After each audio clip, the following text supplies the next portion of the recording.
Victoria Goode's murder made headlines nationwide because of the senseless and shocking nature of the crime. In this video, I'll be providing a much-needed update on the case, insight on what her life was like as a resident at the Manhattan shelter, details surrounding the accused, Charmaine Crossman, and how police is partly to blame for her murder.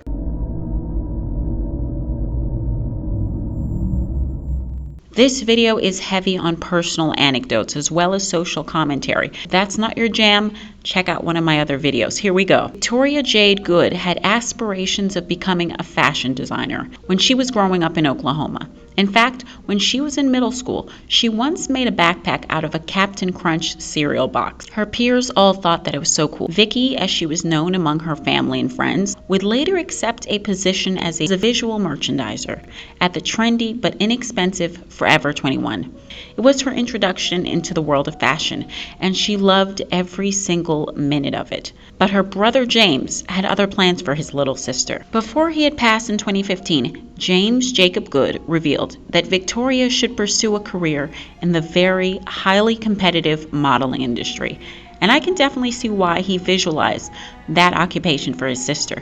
If you scroll through her Instagram, she's giving a cross between America's Next Top Model contestant Yaya DaCosta and Dominican actress Zoe Saldana. She can appear angelic as well as sultry. It's not up for debate. Goode was obviously a beautiful woman with a versatile look, which would serve her well in the modeling world. Victoria would take her late brother's advice and eventually sign to Brink Model Management in her hometown of Oklahoma. But it was more of a stepping stone to bigger and better things. The reality is, in order to make it as an internationally known model, it's best to sign with an agency in one of the three fashion capitals: Paris, Milan, or New York. Around 2018, Victoria set an intention to live in the Big Apple and make her dreams come true. The thing is that cities like New York are very pricey. So the young woman moved in with other models, and I imagine that this really cut down on costs. Once she got settled, Goode was on a roll. Before the big move, she had already made tons of connections while in New York and was gradually building an impressive portfolio. Friends would let her stay with them so she could go on casting calls. That's a testament to her character.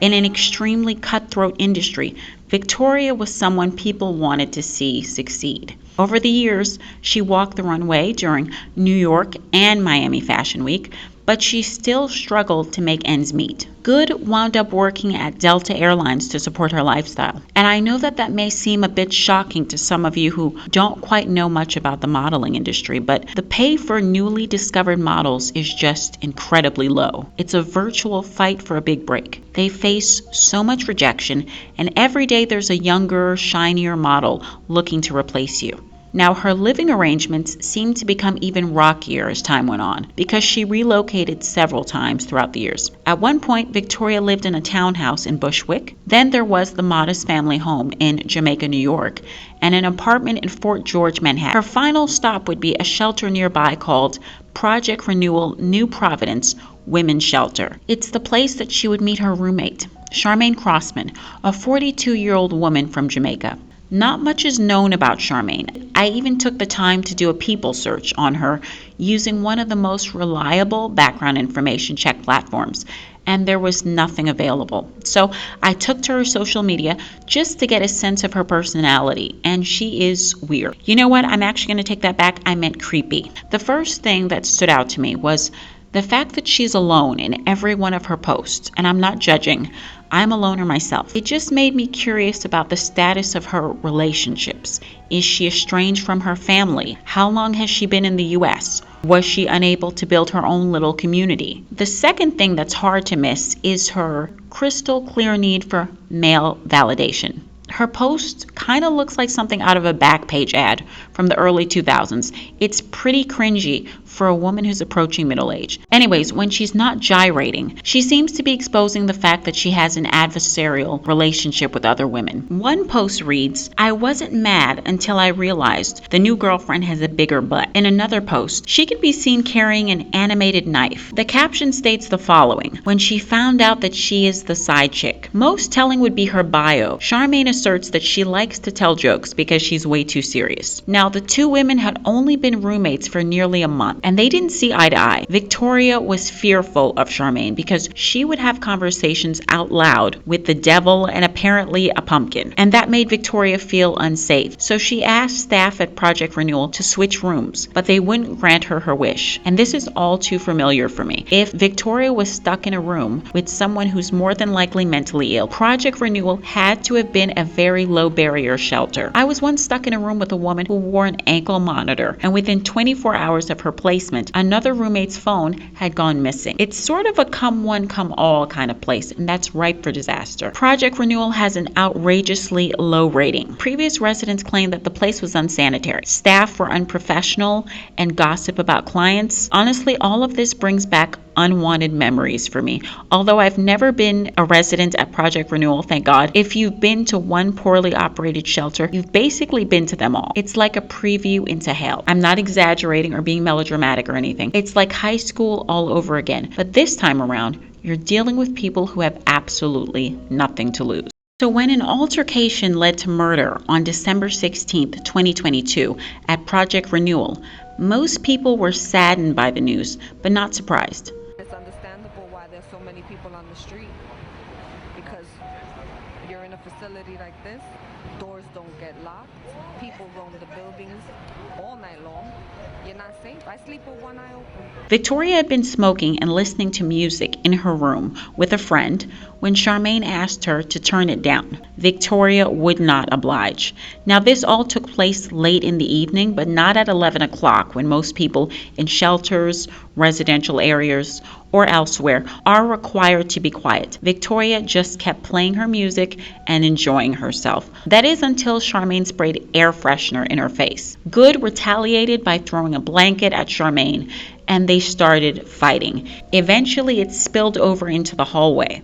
I'm taking a gamble here, but it may be that Victoria was getting the best of Charmaine, or that Charmaine had intended to seriously harm Victoria. But whatever the case, she took things to a whole other level when she whipped out a knife and stabbed Victoria. This must have shocked the aspiring model because she was no longer engaging in this fight.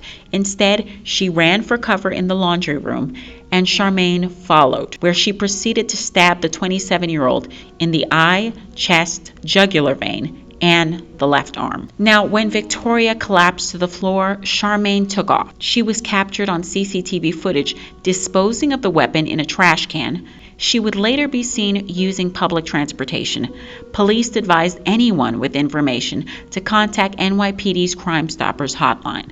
While Crossman was on the run, Victoria was pronounced dead at Bellevue Hospital. It was the wound to her chest that ended her short but significant life. "My baby's gone.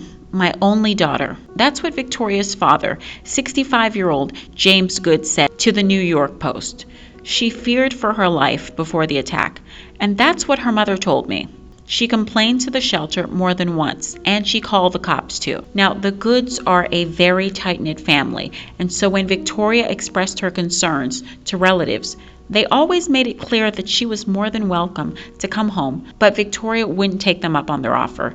She was willing to sacrifice in order to achieve her goals. I'm just speculating here, but I think that age may have had something to do with her unwillingness to put a pause on making it big in New York. Modeling is a young girl's game, and even though there are several subcategories like fitness glamour, mature modeling, plus size, the market that Victoria was competing in, commercial and runway, puts a high premium on youth. She may have felt like there wasn't much time left. On December 18th, 2 days after her death, Victoria's brother, Damon, launched a GoFundMe to help with funeral costs.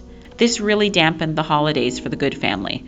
Victoria was so very much loved, and not just by her biological family, but the one that she had built in New York. A friend by the name of Bree donated $50 and wrote, "Victoria was a sweet young woman who spoke highly of her parents and family. To see a friend's life cut short is heartbreaking. Prayers to her parents and family. Sleep well, Vicky. The family that you made in New York City will advocate for you." Charmaine turned herself in 4 days after she had brutally murdered Victoria to the 69th Precinct Station House in Canarsie, Brooklyn. She would later be charged with second-degree murder. Now I'm going to move on to recent developments. Victoria's brother Damon filed a lawsuit on August 8, 2023 against the City of New York, Project Renewal, Department of Homeless Services, as well as Charmaine Crossman for Victoria's death. In the claim, he alleges that they all failed to properly maintain a secure and safe environment and were negligent, reckless, and careless in the operation. Damon asserts that the shelter knew that Victoria had been threatened by Crossman long before the incident, and they did absolutely nothing to prevent her inevitable murder. The Goodes are seeking an amount exceeding the jurisdictional limits of all lower courts, and that basically means they're looking for a lot more than $50,000 for their loss. And I think that's totally understandable.